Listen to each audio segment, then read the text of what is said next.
If this message found you, you have reached the ultimate flow state where you've actually transcended manifestation work and putting your intentions and your energy into trying to make things happen, because things are now just happening for you.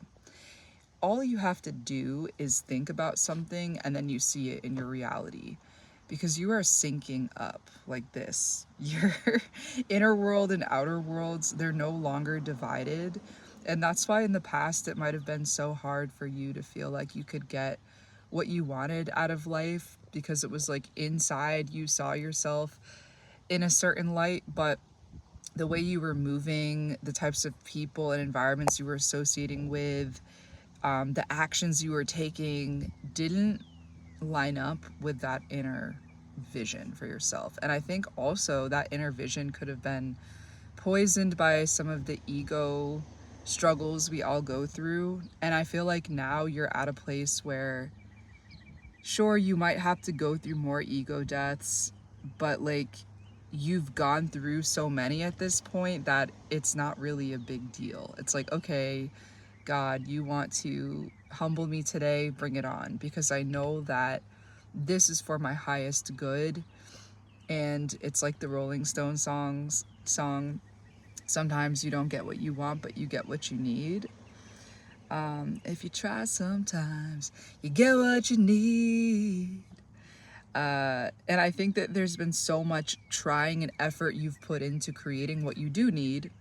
And now that you've gotten that baseline, like I'm getting a Four of Pentacles energy, you've built your foundation, you chose your fighter, you chose your avatar, and you really committed to a certain path, even when it felt like all odds were against you, or like, this is me setting out to do the impossible.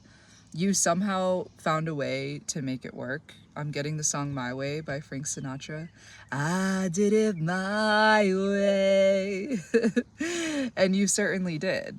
And I feel like right now you're in a place where you're seeing this, I don't even want to call it manifestation, but like that kind of instantaneous apparition energy of like thinking about something and then someone says it directly back to you, or like you're like, I could really go for like, I'm trying to think of like an example, because this has been happening to me so much recently, where like I'll just be like, it would be really nice if this person could just like give, like if someone just showed up and they had this, or like if I had this in my car, like it will just be like little things, right? Like little items, but I'm like, oh, I could really go for that right now. And then I'll just like turn around the corner and it's there. So maybe some of you guys have been going through this as well. But there's layers here, right? Like this sounds very magical and whimsical when we talk about it, and that it is for sure. But I feel like the magic about it, again, it doesn't come from ego and using spiritual tools to become powerful as an individual. It more so comes from a place of integration. I have my pen here because I've been taking some notes before I made this episode, which is why I knew it was going to be all over the place, because there's, like I said, layers to this energy. Because underneath this kind of natural magic, there's a lot of hard work. There's also a lot of purging. There's a lot of like releasing and things that have been very uncomfortable to get to this place, because you can't be in this flow if you're carrying a lot of baggage or just like resentment, bitterness, stuff like that. So I feel like the past year especially has been focused a lot on release. And some of you guys might have had an energy where you were teased with certain things that came into your orbit and then they left. And it was like this test of like the ego, basically, where it was like, oh, like manifestation isn't true. Like I never can really get what I want. Like, you know, there was this negativity that started to come in, I think, with some of those testing moments. And maybe there's more testing moments ahead. But I think the shift has been that you don't see tests as the universe denying you, but actually supporting you. So you've done enough of this ego death work to be able to accept when you are met with challenges, because you know that whether it's a challenge or a what's the word I'm looking for? Whether it's a challenge or just something that you desire and want to have come into your orbit, you know that like there's this element of fate that's always present here. And I think that really, like, anytime Mercury is retrograde in a water sign, it speaks about that and our need to let go of trying to control all the details and components and logistics of things.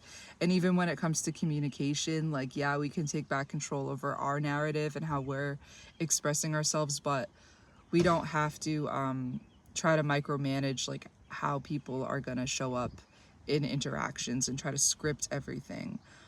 There's each Mercury retrograde in a water sign has been showing us the need to release that and to just kind of go with it, right? And I think especially for this retrograde with the Mars Uranus conjunction in Gemini, and the moon is in Gemini as I'm making this, so maybe that's why I'm drawn to talk about this aspect. But there's definitely been this like unpredictability, like je ne sais quoi kind of vibe. Like, I don't know where this, I don't know where we're going, and I don't know why, but listen to your heart before you tell him goodbye. So there's this feeling of like not always knowing consciously, but knowing in here, and just going with that and not like overthinking it or like thinking like what's going to happen next if I make this choice, but really making decisions from a place of intuition. And you do have some foresight right now. I feel like you've been tapping into, like, you can see this next chapter of your life so clearly now, in a way where it's like the veil has been stripped, things have gone from being very blurry and coming into focus. And still at the same time, sometimes it can retreat back into that blurred vision. Like if you've ever been to the eye doctor when they like change the prescription on the thing that they put it on in front of your face, and like it gets blurry, but then it gets clear. It gets blurry, then it gets clear. I feel like that's kind of a little bit of this retrograde energy where there's like moments of lucidity, and then there's moments of like questioning, like, did I just see that correctly? Did I just perceive that accurately? And I feel like this eclipse season is about to confirm a lot of things. Like, this eclipse season very much feels like a cleaning house kind of energy that we're coming up upon next month. We'll obviously keep talking about it on here, but I feel like it's important to like talk about it now because it's so close. And I think a lot of the themes that are being brought up during this Mercury retrograde are going to be like, it's like the next installment is coming. So I think it's good that we've done so much of this training work with how to transmute energy, because it feels like this eclipse season is going to require us to transmute things very quickly and very efficiently with the Virgo energies on the horizon. And now with Venus and Virgo conjoining with the South Node as I make this, there's something about, like, again, that cleaning house energy, but also when it comes to the eclipses, it feels like there's already a channel for us to tap into what these nodes are doing, because we also have to remember that the nodes are about to make a big transition into Leo and Aquarius, and the eclipse cycles are half Aquarius, Leo, half Pisces, Virgo for the next couple of cycles or so. I forget exactly how many, but I know for sure this one and the one, the first eclipse season of 2027, which will be in February, I believe, is also that hybrid energy. So yeah, I feel like at the same time, because the nodes are fully moving into Leo and Aquarius, that's a big change.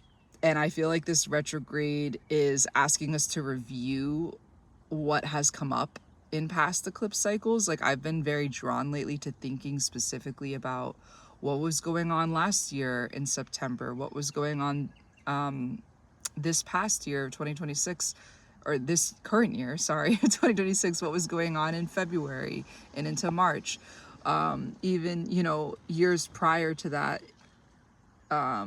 like in 2025, what was going on in March, like, and there's I can definitely identify some key thread lines, and I know my chart, so I understand how it's impacting my life. I highly recommend that you guys look into that too if you find astrology to be a useful tool. But it's crazy because when I look back to even like the very first eclipse in Pisces on the Pisces Virgo axis back in the fall of 2024, like I've been even thinking about that because that was where it kind of all began. And it's crazy. Like, I just feel like this Pisces Virgo eclipse cycle has been so drawn out. So you might feel like certain things in your life, like it's like this saga has been so drawn out. And I think we're all a little bit cranky, maybe like, okay, I'm kind of ready for this to be resolved. And it's like maybe we have a smile on our face and we're practicing patience, and we're like, yes, I am the magnet. I'm not chasing these things. I'm letting them play out and be what they're going to be. But there is a little bit of that frustration, right? There is a little bit of that, okay, it's coming, but when? Because there's been so much anticipation of this change. And it's definitely come in installments, right? It's like the universe has given you one piece of the puzzle, and then the next piece, and then the piece after that. But like, none of them have been really connecting. So it's like you can see everything, but it feels so divided. And it's like, is this actually going to all come together? Yes, it is. And I feel like if you're triggered by the waiting or the limbo energy, or like, because when I think about Mercury retrograding in Cancer, like I think about like just normal things about communication or like comings and goings that should be just kind of like run of the mill, but everything feels like it's running through molasses. Everything feels like it's so much more emotionally loaded than it normally is. And there's a part of me that just eats that up because like I live for talking about my feelings and expressing my feelings through my art and my music. But there's also another part of me that's like, sometimes not everything needs to be that deep and it can get exhausting, right? But I do understand that there's a purpose and why we have to be thinking so deeply right now and like really going through these different layers and not making any sudden movements or decisions. I feel like, again, I think I said this in a past episode, August is a good month for decisions. July, not so much, right? Like July, we're still kind of letting things marinate and simmer and seeing how the flavor is going to evolve before we decide what to add into the pot next. That's for sure. So the other thing I wrote down in my notes here is that like, because this energy can have a bit of a lag to it, and on top of that, we are anticipating a lot of big changes right after that, there can be kind of this pinching energy, right? And I think about the crab and as a symbol of Cancer, where it's like sometimes it really does feel like your emotions are kind of pinching at you, or like you have this thing in you that you want to accomplish or do, and it just continues to pinch at you, and you can't let go of it, right? And this could be in so many ways. Like this could be with like, I can't forget about this dream that I have, and it keeps pinching at me. So it could be something positive like that, but it could also be like something from the past, especially with Venus conjoining with the South Node. Like I really regret that I didn't love myself enough at that time, and I made that decision, and now look where I am because of that. Like there can be some of that spiraling thinking, and it's like it's a little pinchy, right? But I think that the key we have to remember is that even though it's so great that we're feeling everything and we're talking about it, at the end of the day, our emotions and our impulses are not driving the ship, are not driving the car. Why do I always say driving the ship? I don't know. But if we go on autopilot for too long, sometimes we don't realize that we are actually kind of just allowing our emotions to run the scene, because we just kind of get comfortable, and it's like this like placation, like, oh, I feel good with this routine and I don't have to break out of it, and like it's just easier to not like rock the boat, you know? And I think with this retrograde, like that kind of like no sudden changes approach, it's like a catch-22, because on one hand nothing feels finalized yet, so that's why it feels hard to make these final decisions or these big decisions. But on the other hand, we know that we can't like play it safe forever, if that makes sense.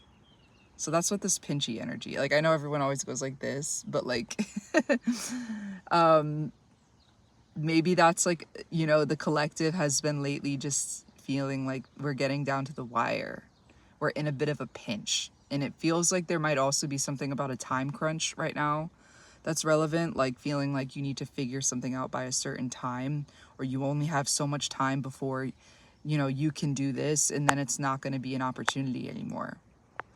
There are some really big things on the table right now, and I feel like this whole retrograde has been about, this whole month of July, it's just really been about like getting ready to receive, getting ready to embrace the new growth that has already actually come in so many ways, but like kind of seeing it in a new life, in a new life.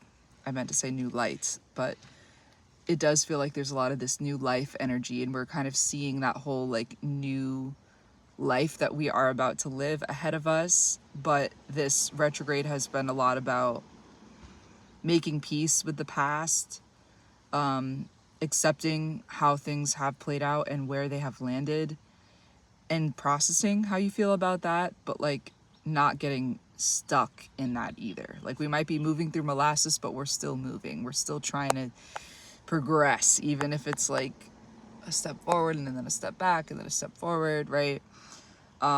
Cancer can be very moody. It's ruled by the moon. So this retrograde has been like, some days I'm so frustrated with this retrograde. Other days I'm like, I kind of like this retrograde. Like, am I the only one? I kind of like it because it's been teaching me so much.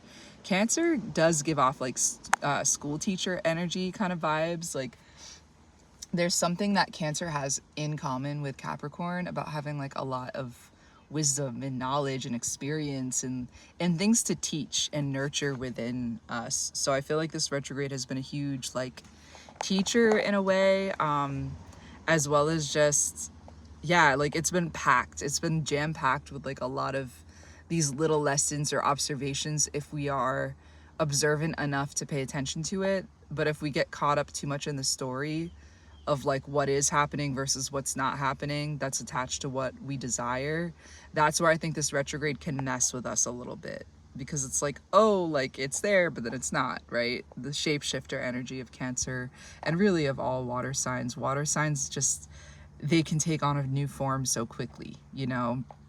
It has that in common with I would say air can do that can do that too, but air still very much has a lot of boundaries about it. So I think that water is really the element of the shapeshifter. Yeah, so that's pretty much the message. Again, it was a little bit all over the place, but I'm trying my best to consolidate like what this retrograde has been about, and I'm sure there will be more and more insights that come up over the coming weeks about it. We do have the new moon in Cancer coming up, so that will be kind of a nice reset point, I think, especially given that we're under the Kazemi right now. That's always the reset point of the retrograde, and the new moon will be conjunct with Mercury. So I think a lot of insights are going to be coming through for the next few days. The last thing I wanted to end with is just a couple of songs that I recently discovered off the new Thundercat album. There's one song he has with Willow called Thunder Wave, and it's all about like, I'm trying, like the lyrics say like, I'm trying to learn to tread in your waters. And this element of water, it has a lot to do with that and the Cancer energies, I feel. And I think that like right now, like I was saying, like it's a time of learning. And when it comes to relationships closest to you, you might feel like you're relearning somebody, or you're learning someone for the first time, or something like that, where it's like this learning is facilitated the more that you have done the work within yourself to get to know who you are and discover yourself. And from there, like that's really the only way you will stay afloat in this shared water energy with another, is by having the balance between knowing thyself but also being open to learning another, and not trying to project your ideas onto what they should be, but really just receiving openly what that might be, and surrendering to the flow of it and not trying to control like another person, basically, right? There's another song on the album with Tame Impala called No More Lies, and it says, I'm letting go because the both of us don't need to drive. Love is a two-way street. So that very much is kind of the same message. And the very last thing I'll say is I was watching this podcast clips of Jessie Reyes. I forget which podcast it was, but she was talking about like sobriety and how like basically she was feeling like when she wasn't sober that her emotions were just the thing driving the car all the time, and that when she got sober she was like able to keep her emotions in the car, but logic was now the driver. And I feel like that's something we're mastering during this retrograde, but especially the fact that we don't have to kick our emotions out, right? Like we don't have to like detach from them entirely. It's okay to still bring them along with us and to acknowledge them and to sing along with them, but we don't have to make decisions, nor like hand over our course of action, just based on how we're feeling on any given day, right? Like that's one thing this cancer season has really shown, is that when we start getting into that place where we're so emotional and we have no ability to like regulate ourselves, like it could just get real messy, real soupy, real quick. So I think for all of our own sanity, we've been learning how to get that under control, but not in a way where we're overly trying to control it either. Like there's still an element of flow that needs to happen for sure. So I hope this all computed. I know it was a little bit like here, there, everywhere, as I said, but such is life, such is this retrograde, such is this season. And I think we'll probably talk more about the Cancer new moon next time we meet. So sending you guys all a lot of love. See ya.